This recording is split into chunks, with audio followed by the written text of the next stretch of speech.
العلم هو النور الهادي والمفتاح لكل الخير من يرد الله به خيرا. بسم الله الرحمن الرحيم. الفصل الثاني عن سليمان بن أبي عبد الله قال: رأيت سعد بن أبي وقاص أخذ رجلا يصيد في حرم المدينة الذي حرم رسول الله صلى الله عليه وسلم فسلبه ثيابه فجاء مواليه فكلموه فيه فقال: إن رسول الله صلى الله عليه وسلم حرم هذا الحرم، وقال: من أخذ أحدا يصيد فيه فيسلبه فلا أرد عليكم طعمة أطعمنيها رسول الله صلى الله عليه وسلم، ولكن إن شئتم دفعت إليكم ثمنه. رواہ ابو داود۔ مشکات شریف کا سبق چل رہا ہے۔ مدینہ منورہ کی عظمت کے تعلق سے، حرم مدینہ کے تعلق سے گفتگو چل رہی ہے۔ پہلی فصل میں حدیثیں بخاری شریف، مسلم شریف کی آئیں، دوسری فصل میں بھی حدیثیں آ رہی ہیں، ابو داود شریف کی آئیں گی، اور بھی کتابوں کی الفصل الثانی میں رہتی ہیں۔ اس میں بھی حرم مدینہ، احترام مدینہ اور عظمت مدینہ کا ذکر ہے۔ حضرت سلیمان ابن ابی عبداللہ سے منقول ہے، یہاں وعن نہیں ہے کیونکہ یہیں سے فصل شروع ہو رہی ہے، تو ربط اور عطف کی ضرورت نہیں ہے۔ قال، حضرت سلیمان ابن ابی عبداللہ کہتے ہیں: رأیت، میں نے دیکھا سعد ابن ابی وقاص رضی اللہ عنہ کو۔ سب سے پہلے اللہ کے راستے میں تیر چلانے والے حضرت سعد ابن ابی وقاص ہیں۔ اخذ رجلا، ایک آدمی کو گرفتار کر لیا ہے، پکڑ لیا ہے، یصید فی حرم المدینتی، جو مدینہ منورہ کے احاطے میں، مدینہ منورہ کے محترم مقام میں شکار کھیل رہا تھا۔ یصید، یبیع، سادہ یصید، شکار کھیل رہا تھا۔ الذي حرم رسول اللہ صلی اللہ علیہ وسلم، جس کو اللہ کے رسول صلی اللہ علیہ وسلم نے حرام قرار دیا۔ حرم مدینہ دو پہاڑوں کے بیچ میں، سنگ ساران مدینہ کے بیچ کی جو زمین ہے، اس میں شکار کھیلنا منع کیا ہے اللہ کے رسول نے۔ اپنے سے منع نہیں کیا ہے، شارع آپ ہیں مجازن، شارع حقیقی یعنی اللہ تعالیٰ کے کہنے سے، ما ينطق عن الهوى ان هو الا وحی یوحی، آپ جو بھی کرتے ہیں کہتے ہیں وہ اللہ کا ہی حکم ہوتا ہے۔ تو رسول اللہ صلی اللہ علیہ وسلم نے اس کو محترم قرار دیا ہے، تو آپ نے محترم قرار دیا ہے، تو وہاں پر وہ شکار کھیل رہا تھا۔ تو حضرت سعد بن ابی وقاص نے اس کو پکڑا، اور پکڑ کر کے فَصَلَبَهُ ثِيَابَهُ، اس سے اس کے سارے کپڑے چھین لیے، اتروا لیے، چل اتار۔ فَصَلَبَهُ ثِيَابَهُ، ستر وتر کا چھوڑ دیا ہوگا، بقیہ سب صَلَبَهُ ثِيَابَهُ، اس کے سارے کپڑے اس سے اتروا لیے۔ اس کے بعد کہا جا، جو کرنا ہوگا کر لینا۔ اب گھر گیا، اپنے چچا کو، رشتہ داروں کو، ابا کو لے کے آیا۔ فجاء موالیہ، تو اس کے رشتہ دار لوگ آئے، مولا جمع موالی، رشتہ دار۔ تعلق رکھنے والے. فَكَلَّمُوهُ فِيهِ، تو انہوں نے اس آدمی کے سلسلے میں حضرت سعد سے بات کی. کلموہ فیہ، کہ ان کا آپ نے کپڑا کیوں لے لیا، چھوڑیے. تو انہوں نے بتلایا کہ یہ مجرم ہے. فقال، تو حضرت سعد نے فرمایا ان رسول اللہ صلی اللہ علیہ وسلم حرم هذا الحرم، کہ رسول اللہ صلی اللہ علیہ وسلم نے اس محترم مقام کو حرام قرار دیا ہے. یعنی حرم الصید فیہ، مفعول بھی پوشیدہ ہے. اس محترم مقام میں شکار وغیرہ کو حرام قرار دیا ہے، متعدی بدو مفعول ہے حرم. وقال، اور فرمایا ہے من اخذ احدا، جو کسی ایسے شخص کو پکڑ لے، یصید فیہ، جو وہاں شکار کھیل رہا تھا، فَلْيَسْلُبْهُ، تو چاہیے کہ اس کا سارا کپڑا چھین لے.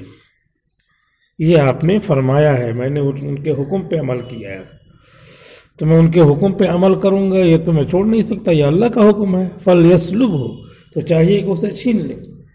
لہذا اللہ کے حکم پہ میں نے عمل کیا ہے اور تم لوگ حکم دے رہے ہو کہ دے دو. تو دونوں حکم کے درمیان تعارض ہے. دونوں میں سے کس کو جو ہے مانا جائے گا؟ اللہ کے حکم کو مانا جائے گا، رسول اللہ کے حکم کو مانا جائے گا. فلا ارد علیکم، لہذا میں تم کو واپس نہیں کروں گا. فلا ارد علیکم، میں تم کو واپس نہیں کروں گا. طعمتن اطعمنیہا، وہ کھانا یعنی وہ شے جو مجھ کو کھلایا ہے، یعنی دیا ہے رسول اللہ صلی اللہ علیہ وسلم نے. یہ تو طے ہے کہ کپڑا واپس نہیں کروں گا، لیکن اب آپ لوگ آئے ہیں گھر میں تو چائے وائے پیجیے، اور اس کے عوض میں جو ہے ہمدردی کے طور پہ اس کی قیمت دے سکتا ہوں، لیکن رسول اللہ صلی اللہ علیہ وسلم کی بات پر عمل کرنے کے مقابل میں آپ لوگوں کی بات پہ عمل کروں، واپس کر دوں، ایسا نہیں ہو سکتا. ولیکن ان شئتم، لیکن اگر آپ لوگ چاہیں دفعت الیکم ثمنہ، تو آپ لوگوں کو اس کی قیمت دے دوں، ہمدردی کے طور پہ دوں، کیونکہ وہ تو حکم آپ نے فرمایا ہے چھین لینے کا، اس لیے میں نے چھین لیا ہے. آپ نے وہ چھیننے کا حکم کیوں فرمایا؟ وہ چھیننے کا حکم فرمایا ہے قضا کے طور پہ، عدالتی حکم ہے. قاضی کو بہت ساری چیزیں اختیار کی ہوتی ہیں کہ اگر چاہے تو وہ کپڑا چھین سکتا ہے مسئلے کے حل کے لیے، اس کی رائے پر موقوف ہے. تو اس لیے آپ نے کہا کہ وہ یہ معاملہ روکنے کے لیے حاکم کو اجازت ہوتی ہے کہ وہ چھین لے، تو اس لیے وہ حکم دیا تھا از راہ قضا کے طور پہ، قاضی کے لیے جو ہے اجازت ہے. تو اس لیے وہ چھیننے کا حکم آیا تھا. انہوں نے ظاہری طور پہ بھی عمل کرنا چاہا اور ہمدردی کے طور پہ پیسہ لے تو دے سکتے ہیں. اس حدیث کا مطلب ہوا. اور مدینہ منورہ کی سرزمین کی حرم مدینہ کی عظمت کا لحاظ اس میں پورا پورا موجود ہے. وعن صالح مولا لسعد، اور حضرت صالح سے منقول ہے رویہ عن، یہ عن جار مجرور، رویہ پوشیدہ ہے، اس سے متعلق ہوگا. حضرت صالح سے منقول ہے عن مولا لسعد. یہاں پہ عن جو ہے غلطی سے چھوٹ گیا ہے، کیونکہ حضرت سعد کے کسی بھی آزاد کردہ غلام کا نام صالح نہیں تھا. تو یہ ہوگا کہ حضرت سعد کے غلام سے نقل کرتے ہیں حضرت صالح، تو عن یہاں چھوٹ گیا ہے. حضرت صالح سے منقول ہے، وہ نقل کرتے ہیں حضرت سعد کے ایک آزاد کردہ غلام سے، کیا ان سعدا وجد عبیدا من عبید المدینہ، کہ حضرت سعد ابن ابی وقاص نے پایا مدینہ منورہ کے غلاموں میں سے چند غلاموں کو، عبیدا من عبید المدینہ پایا انہوں نے، عبیدا مفعول بھی، یقطعون من شجرۃ المدینہ، وہ مدینہ کے درخت کو کاٹ رہے تھے. یقطعون من کو زائد بھی مان سکتے ہیں، پورا کاٹ رہے تھے، کئی لوگ تھے، اور من کو تبعیض بھی مان سکتے ہیں، وہ درخت کی چھال وال نکال کر کے لے جائیں گے، کچھ دوا وا بنائیں گے، من شجرۃ المدینہ، مدینے کے درخت کو کاٹ رہے تھے۔ حضرت سعد ادھر سے گزرے، سب کو پکڑا، فاخذ متاعہم، تو ان سب کا سامان چھین لیا، وقال یعنی لموالیہم، سب کا چھین لیا، سب گھر گئے روتے روتے، پھر سب کو گھر سے لے کر کے آئے، تو وہ لوگ پہنچ گئے یہاں گھر پہ حضرت سعد کے، وقال، تو حضرت سعد نے کہا، یعنی لموالیہم، ان کے گھر والوں سے، متعلقین سے، کہ سامان تو واپس نہیں کروں گا میں، یہ کپڑا جو لیا ہے میں نے سب یہ واپس نہیں کروں گا، اس کے عوض میں پیسہ ویسا لینا چاہو تو لے لو۔ کیوں؟ اس لیے کہ اللہ کے رسول صلی اللہ علیہ وسلم سے میں نے سنا ہے، سمعت رسول اللہ صلی اللہ علیہ وسلم، میں نے رسول اللہ صلی اللہ علیہ وسلم سے سنا ہے، ینہا، آپ منع کرتے تھے، ان یقطع من شجر المدینہ شیء، مدینے کے درختوں میں سے کوئی چیز کاٹی جائے، مسواک اسواک کاٹ رہے ہوں گے، توڑ رہے ہوں گے، جو بھی ہو نہیں توڑ سکتے، یقطع، کہ کاٹی جائے کوئی چیز مدینے کے درختوں میں سے، آپ نے منع کیا ہے۔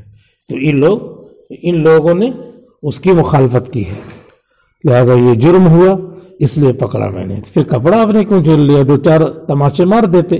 کہا نہیں، آپ نے آگے یہ بھی فرمایا ہے، وقال من قطع منہ شیئا، اور آپ نے فرمایا ہے کہ جو شخص مدینے کے درخت میں سے کچھ کاٹے، منہ اے من شجر المدینہ، کاٹے، فلمن اخذہ صلبہ، تو جو پکڑے گا اس شخص کو، اس کے لیے اس کا سارا سامان ہے، سارا اسباب ہے، صلبن اس کا سارا اسباب، تو جو اس کے پاس ہے، ٹوپی کرتا ہی اور جھولا وولا جو بھی لیے ہو، سب صلب کہلاتا ہے، سارا اس کا ہے، تو اس لیے میں نے لے لیا ہے اور میں اس کو دوں گا نہیں۔ اور اگلی حدیث میں وضاحت ہے کہ پیسہ لینا چاہو تو ہمدردی کے طور پہ آپ کو اس کی قیمت تو دے سکتا ہوں، لیکن وہ سامان نہیں دے سکتا۔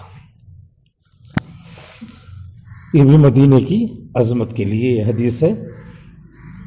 وعن الزبیر قال، حضرت زبیر رضی اللہ عنہ سے منقول ہے، کہتے ہیں حضور صلی اللہ علیہ وسلم کی چچا ہیں، کہتے ہیں قال رسول اللہ صلی اللہ علیہ وسلم، حضور صلی اللہ علیہ وسلم نے ارشاد فرمایا، ان صید وج، مقام وج کا شکار، طائف تھا، طائف جائیے تو طائف آنے سے پہلے ایک مقام آتا ہے، مقام وج کہلاتا ہے،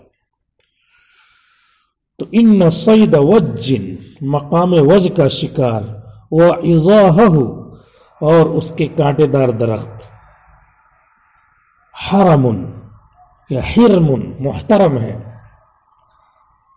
وہ محترم ہے، مدینے کے جو حدود ہے اس کے باہر ہے یہ، لیکن اس میں گھوڑے ووڑے چرتے تھے تو اس کے گھاس واس کو حضور نے منع کیا تھا کہ جو ہے غزوے میں جو لوگ جاتے ہیں مجاہدین، ان کے گھوڑے اس میں چریں گے، لہذا وہاں پہ شکار وکار نہ کھیلا جائے اور وہاں پہ درختوں کو نہ کاٹا جائے۔ تو یہ جو محترم ہے اس محترم سے الگ ہے، مدینے کے حدود میں جو چیزیں مکے کی طرح ہیں، صرف مکہ اور مدینہ میں یہ فرق ہے کہ وہاں جرمانہ یہاں جرمانہ نہیں، لیکن جو ممانعت حدود حرم کی ہے وہ ممانعت یہ نہیں ہے، یہ دوسرے ٹائپ کی ہے ممانعت، یعنی برائے مصلحت ہے، محرم للہ، اللہ کی طرف سے اس کو حرام قرار دیا ہے، یعنی یہ جو ہے مجاہدین کے گھوڑے اس میں چریں گے کھائیں گے۔ امام شافعی رحمۃ اللہ علیہ نے اس کو حرم مدینہ کی طرح محترم مانا ہے، اور جو ہے اسی طرح گناہ ہوگا جیسے مدینے کے اندر، یعنی حدود حرم مدینہ کی گھاس وغیرہ کاٹنے، ویسے گناہ ہوگا، لیکن جزا اور سزا ان کے نزدیک بھی نہیں ہے۔ رواہ ابو داود، امام ابو داود نے اس کو نقل کیا، بخاری مسلم سے کم درجے کی حدیثیں الفصل الثانی میں جو ہوتی ہیں، اسی لیے ابو داود کی حدیث اس میں آئی ہے۔ رواہ ابو داود، امام ابو داود جن کا نام سلیمان ہے، سلیمان السجستانی، رواہ ابو داود، امام ابو داود نے نقل کیا۔ وقال محی السنتی، اور محی السنہ نے فرمایا ہے، محی السنہ امام بغوی کا لقب ہے، امام بغوی کا نام کیا ہے؟ حسین، اور دوسرے لوگ کہتے ہیں کہ محی السنہ امام احمد بن حنبل کا لقب ہے۔ وقال محی السنتی، محی السنہ نے کہا ہے وجن، وجن یہ ایک مقام کا نام ہے، ذکروا لوگوں نے ذکر کیا ہے انہا من ناحیت الطائف کہ یہ طائف کے ایک گوشے میں پڑتا ہے، طائف کی طرف جائیے تو اس سے پہلے یہ وجہ آتا ہے۔ وقال الخطابی، اور خطابی نے فرمایا ہے انہو بدل انہا، کہا کہ حدیث شریف میں انہو، انہا کے بجائے انہو ہے، ضمیر مذکر کی ہے تو المذکور کے معنی میں ہو جائے گا، اور جگہ عام طور پہ مؤنث ہوتی ہے تو انہا ہے۔ یہ حدیث ہوئی، یہ بھی مدینے کے مقام وجہ، مدینے سے جو قریب ہے اس کی فضیلت کے بارے میں ہوئی، وہ بھی حدود حرم سے متصل فضیلت اس میں ہے۔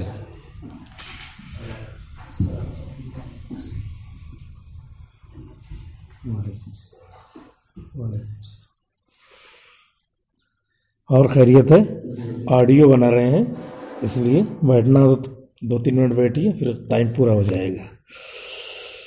تو یہ مقام وجہ میں حضور صلی اللہ علیہ وسلم نے جو ممانعت فرمائی تھی اس ممانعت کا ذکر ہے۔ اس طریقے سے حدود حرم کے متصل وجہ جو مقام ہے اس کا تذکرہ ہوا۔ مدینے میں مرنے کی فضیلت کے لیے اگلی حدیث ہے کہ مدینے کی فضیلت یہ بھی ہے کہ اللہ کے رسول نے فرمایا کہ آدمی خواہش کرے، تمنا کرے، دعا کرے کہ مدینے میں میرا انتقال ہو۔ وعن ابن عمر رضی اللہ عنہما قال قال رسول اللہ صلی اللہ علیہ وسلم، حضرت عبداللہ ابن عمر رضی اللہ عنہ سے منقول ہے، کہتے ہیں کہ رسول اللہ صلی اللہ علیہ وسلم نے ارشاد فرمایا من استطاع، جو وسعت رکھے، طاقت رکھے، ان یموت کہ مرے مدینے میں، جا کر کے مدینے میں پھندا لگا لے، یہ مراد نہیں، وہ خودکشی ہے۔ جو قدرت رکھے کا مطلب یہ ہے بوڑھا ہو گیا ہے تو اب جا کر کے اب اس کے بعد آدمی کا موت کا وقت ہی ہوتا ہے تو جا کے وہاں آباد ہو جائے، یہ ہے۔ یہ ہے کہ کسی کو کشف ہو جائے، اس کی شرح میں لکھا ہے کہ کشف ہو جائے، 2 شکلیں ہیں۔ تو اس طریقے سے من استطاع، جو وسعت رکھے کا مطلب یہ نہیں، طاقت رکھے کا مطلب یہ نہیں کہ جا کر کے فارمر پروٹیسٹ ہو رہا ہے وہاں دلی کے بارڈر پہ، جا کر کے وہاں پہ خودکشی کر لے۔ من استطاع ان یموت، جو استطاعت رکھے مرنے کی مدینے میں، فلیمت بہا، تو اسے مدینے ہی میں مرنا چاہیے۔ فإنی اشفع لمن یموت بہا، کیونکہ میں سفارش کروں گا اس شخص کے لیے جو مدینے میں مرے۔ پوری امت کے لیے اللہ کے رسول کی سفارش ہے، شفاعت ہے۔ یہ جو شفاعت ہے یہ مخصوص شفاعت ہے، اس شفاعت سے اس شفاعت کا جو ہے ڈفرینس ہے، یہ ڈیفرنٹ ہے اس سے، یعنی مخصوص شفاعت ہے، شفاعت ان لوگوں کے لیے جو مدینے میں قیام پذیر ہوں۔ تو اس سے بھی مدینے کی فضیلت معلوم ہوئی۔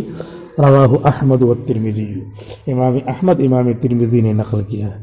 یہ مسلم کیا نام ہے، مشکات شریف کی فصل ثانی ہے، تو دیکھیے اس میں ابو داود، ترمذی، احمد، ان کی روایتیں آ رہی ہیں، یعنی اس میں پہلے فصل میں اہم حدیثوں کی کتاب بخاری اور مسلم کی حدیثیں آتی ہیں۔ وقال هذا حدیث حسن صحیح غریب اسنادا، اور فرمایا ہے کہ یہ حدیث حسن ہے، صحیح ہے، غریب ہے سند کے اعتبار سے۔ سب کیسے ہو سکتی ہے؟ غریب کہتے ہیں ایسی حدیث کو جس کی ایک سند ہو، ایک سند ہے، اور صحیح کہتے ہیں ایسی حدیث کو جس میں 5 شرطیں پائی جائیں، تو 5 شرطیں بھی پائی جائیں گی۔ اور حسن اسے کہتے ہیں جس میں 5 میں سے 4 پائی جائیں، پھر کیا ہوگا؟ تو یہاں پہ او پوشیدہ مانیں گے، حسن او صحیح غریب، یا حسن صحیح متقدمین کی اصطلاح کے اعتبار سے ہوگا کہ صحیح کو حسن، حسن کو صحیح کہا جاتا ہے۔ تو یہ حدیث بھی پوری ہو گئی۔ شفاعت لأہل المدینہ من توطن فی المدینہ، مدینے میں جو وطن بنا لے وہاں رہے مرنے کے لیے، ان کے لیے ہے۔ وعن ابی ہریرہ رضی اللہ عنہ قال، حضرت ابو ہریرہ رضی اللہ عنہ سے منقول ہے، جن کا نام عبد الرحمن بن صخر ہے، یہ مکثرین صحابہ میں سے ہیں، اور 5374 حدیثیں ان سے منقول ہیں. کہتے ہیں رسول اللہ صلی اللہ علیہ وسلم نے ارشاد فرمایا آخر قریۃ من قری الاسلام خرابا، ویران ہونے والے اسلام کے شہروں میں سے سب سے آخری شہر المدینہ، مدینہ ہوگا. خرابن تمیز ہے، ویران ہونے کی اعتبار سے، خراب ہونے کے اعتبار سے اسلام کے شہروں میں سے سب سے آخری شہر قریتن، یہاں ام القرا، قریتن شہر کے معنی میں ہے، المدینہ اس کی کیا ہے، جو ہے اس کا قرینہ ہے، قرینہ لفظی ہے. المدینہ تو مدینہ ہے، یعنی جب قیامت آئے گی تو سب شہر فنا ہوں گے، یہ وہ سب برباد ہوتے رہیں گے. سب سے اخیر میں مدینہ منورہ کو اللہ تعالیٰ فنا کریں گے، کیونکہ وہاں پہ اللہ کے رسول کا مزار ہے، روضہ ہے، روضہ اقدس ہے، تو اس کو یہ فضیلت حاصل ہے کہ آخر قریۃ خرابا ہوا ہے. رواہ الترمذی، امام ترمذی نے نقل کیا ہے اور کہا ہے ھذا حدیث حسن غریب، یہ حدیث حسن ہے، غریب ہے. تو اس سے بھی پتہ چلا کہ مدینہ بہت ہی افضل شہر ہے. وعن جریر بن عبداللہ، حضرت جریر بن عبداللہ بجلی، قبیلہ بجیلہ کے تھے یہ، حضرت جریر ابن عبداللہ بجلی سے منقول ہے، حضور صلی اللہ علیہ وسلم سے نقل کرتے ہیں. بہت خوبصورت صحابی تھے یہ، ان کا لقب ہے یوسف هذه الامہ، اس امت کے یوسف تھے جریر ابن عبداللہ بجلی رضی اللہ عنہ. حضور اکرم صلی اللہ علیہ وسلم سے نقل کرتے ہیں قال، آپ نے فرمایا ان اللہ اوحى الی، اللہ تعالیٰ نے میری طرف وحی بھیجی، ای هؤلاء الثلاثة، ان تینوں شہروں میں سے نزلتا، جس میں چاہے آپ فروکش ہو جائیں. یہ تین شہر بتایا، ان تین شہروں میں سے جس میں آپ چاہے فروکش ہو جائیں، فہی دار ہجرتی کا، وہی آپ کا دار الہجرت ہوگا. کون سے تین شہر آ رہا ہے مبدل منہ کے بعد بدل، المدینتی، مدینہ میں آپ چاہیں چلے جائیں، او البحرینی، یا بحرین میں چاہیں چلے جائیں، او قن سرین، قن سرین اس کا تلفظ ہوگا، قن سرین یا قن سرین، جس کو قن سرین لوگ اردو میں پڑھ دیتے ہیں. رواہ الترمذی، امام ترمذی نے نقل کیا ہے. تو حضور صلی اللہ علیہ وسلم کو پہلے بتایا گیا کہ آپ کو اختیار ہے یہاں، یہاں یا یہاں، لیکن بعد میں یہ منسوخ ہو گیا، آپ کو اللہ نے حکم دیا مدینہ ہی جانا ہے.